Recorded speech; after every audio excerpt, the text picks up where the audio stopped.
The actions you take control the outcomes you get.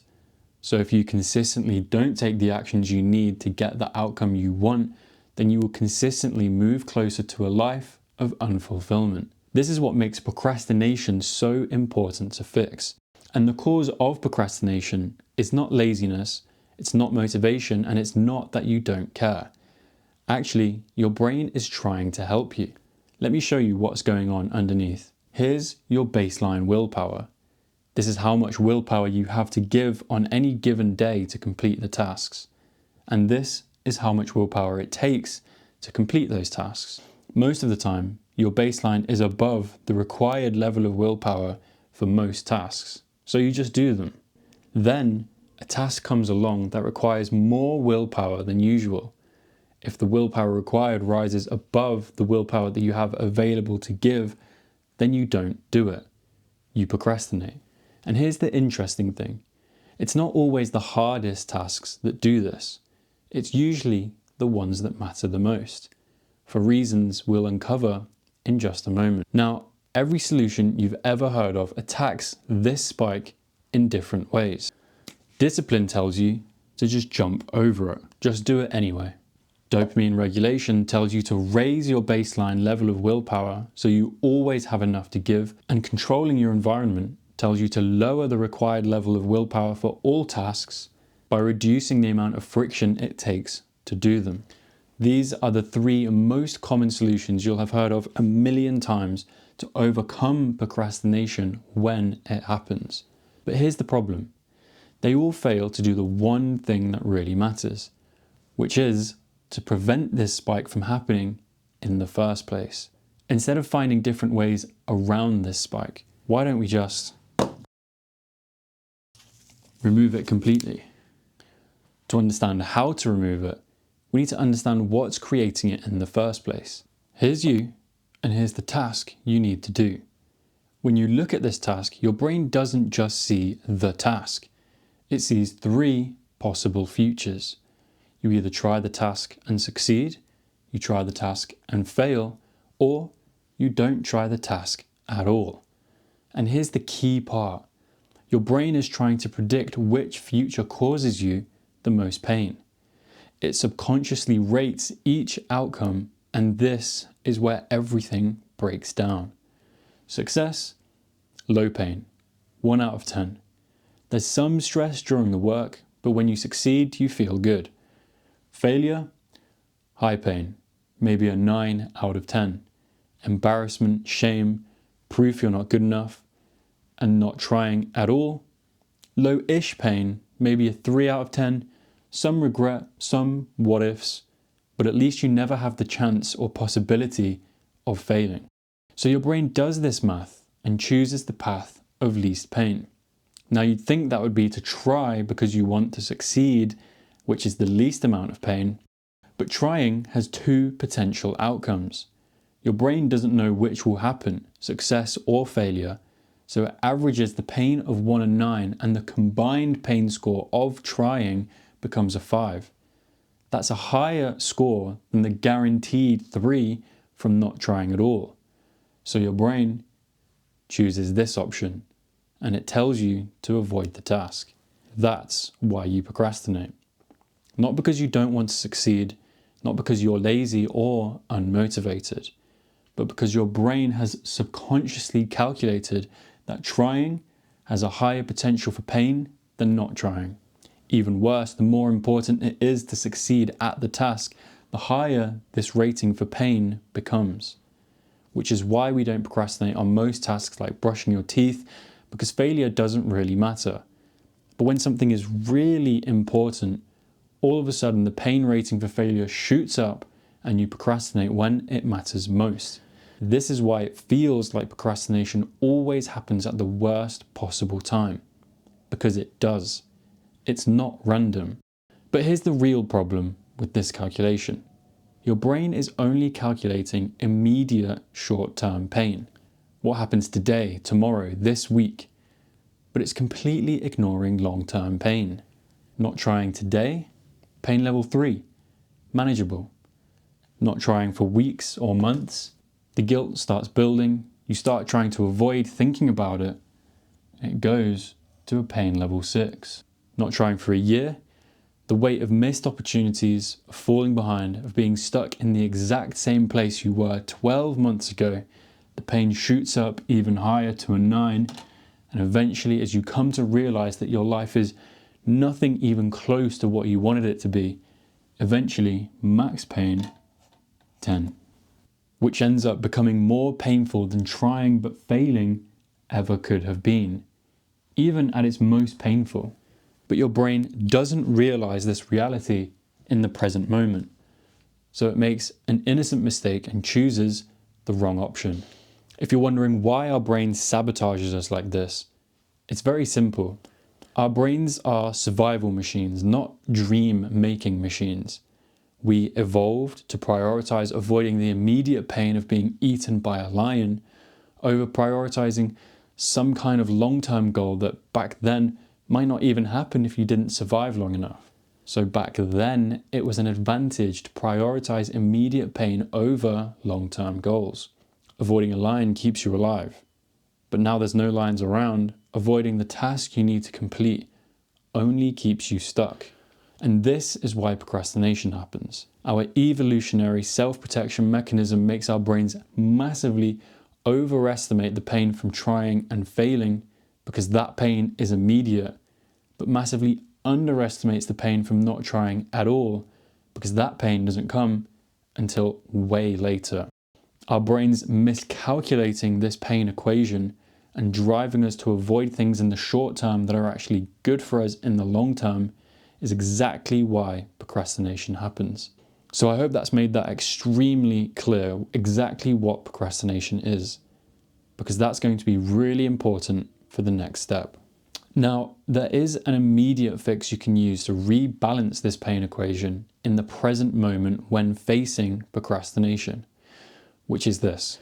Take that abstract long-term pain from the future of not trying and feel it as if it was happening now. Visualize yourself 1 year in the future, still stuck, still avoiding, still in the same place. Feel the pain of falling behind everyone you know and regretting every life decision you made as if it was happening now. Essentially, what you're doing here is taking that long-term pain and bringing it to the present. The short-term pain of not trying at all will shoot up to a 10 where it rightfully always should have been all along. And now your brain sees not trying as the most painful option, and therefore you become compelled to choose the right option. You can also do the opposite and visualize the long-term reward of success as if it were happening now, which will have the combined effect of driving you towards the correct options instead of just scaring you away from the wrong one. Doing this works far better than discipline, dopamine regulation, and controlling your environment combined ever could, because it rebalances the equation that causes procrastination in the first place, rather than just finding a way around it. But you'll still have to do it every single time. It doesn't solve the deeper problem.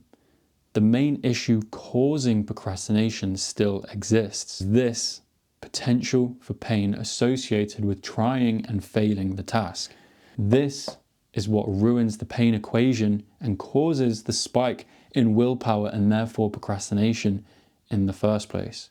And until we fix this, procrastination will keep coming back. So here's the question. Why does our brain consider the potential for failure so painful? Yes, the pain of failure is immediate, which makes the rating higher because of our brain's natural tendency to focus on the short term, as we've just been discussing. But why does failure cause pain in the first place? That's the real question. At first glance, this might sound silly. Of course failure causes pain. But think about it. We're not in danger if we fail. There's no physical harm that failure is going to cause. If you really think about it honestly, in 99% of cases, nothing really that bad happens. You can just try again. So where does the pain really come from? The answer is that the potential for pain isn't from failing the task itself, it's from what failing the task says about who you are. The source of pain is driven by identity. Let me show you what I mean. I want you to imagine two versions of yourself. Same task, different identities. Version A of you believes you need to be perfect. You believe that if you fail, it means you're not smart enough. You believe that struggle is a sign of weakness. And you believe that failure will have a long-lasting negative effect on your ability to build a good life. In this version of you, when faced with a task, you must have immediate success.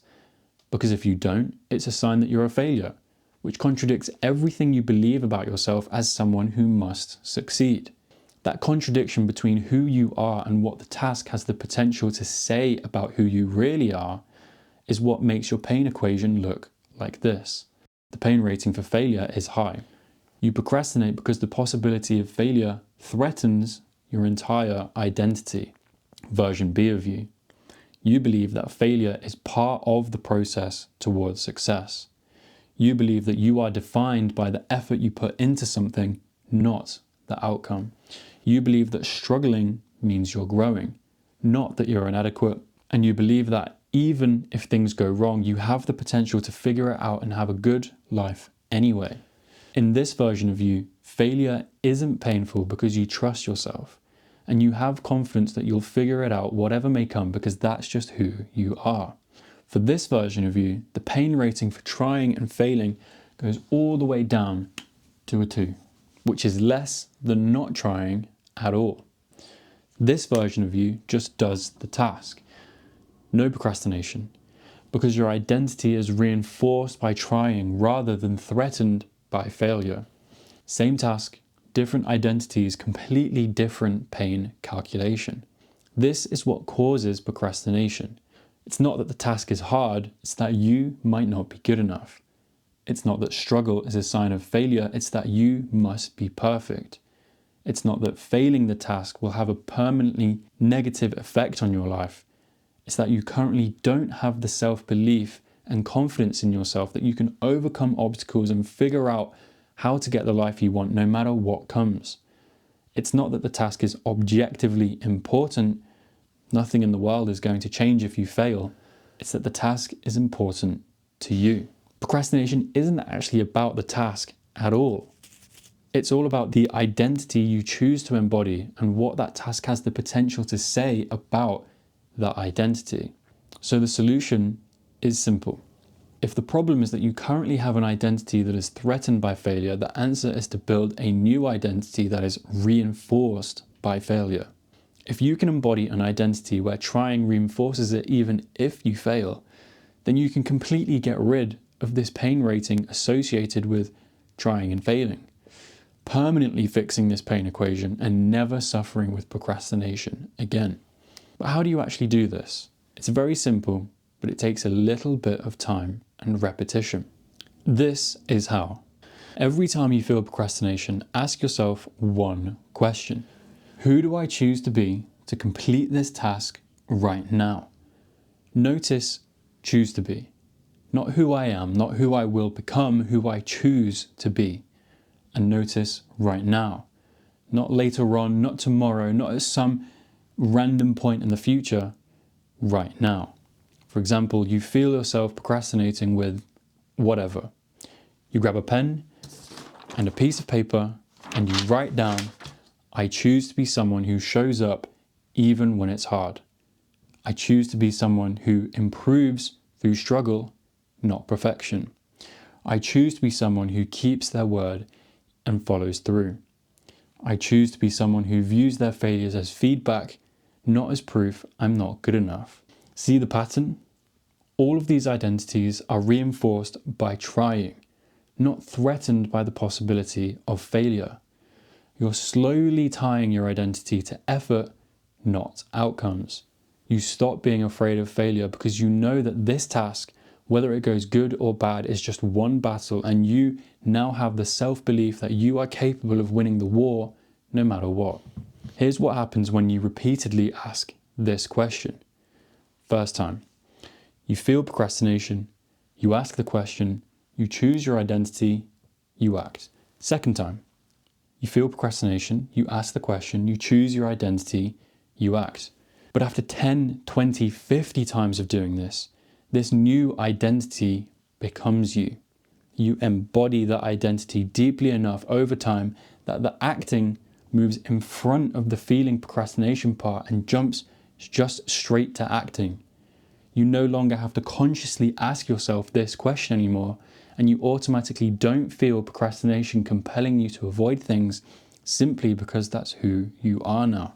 Your identity has stopped being threatened by struggle or failure, and the pain rating is never unbalanced to cause procrastination in the first place. Succeeding, struggling, and failing all reinforce your identity, not contradict it. No matter what happens, your identity wins. In fact, not trying turns from the thing that's protecting your identity to the only thing that can threaten it. And it's at this point where you have permanently prevented procrastination. Not by using discipline to jump over the spike, not by raising your baseline using dopamine regulation, and not by reducing the willpower required of all tasks by environmental control and reducing friction, but by removing the spike entirely by changing who you are. No resistance, no battle of willpower, no endless task. You simply do the task because that's who you are now. You are now able to consistently take the actions you need to build the life that you want, and that's what life is about. Overcoming procrastination to start your task means nothing if you can't then keep working on it for a long time. So to learn how to work on your tasks all day, every day without burning out, watch this video about focus now. And if you're watching this video, I'm probably live right now, streaming with an entire community of other people exactly like you. So please feel free to join us, and thank you.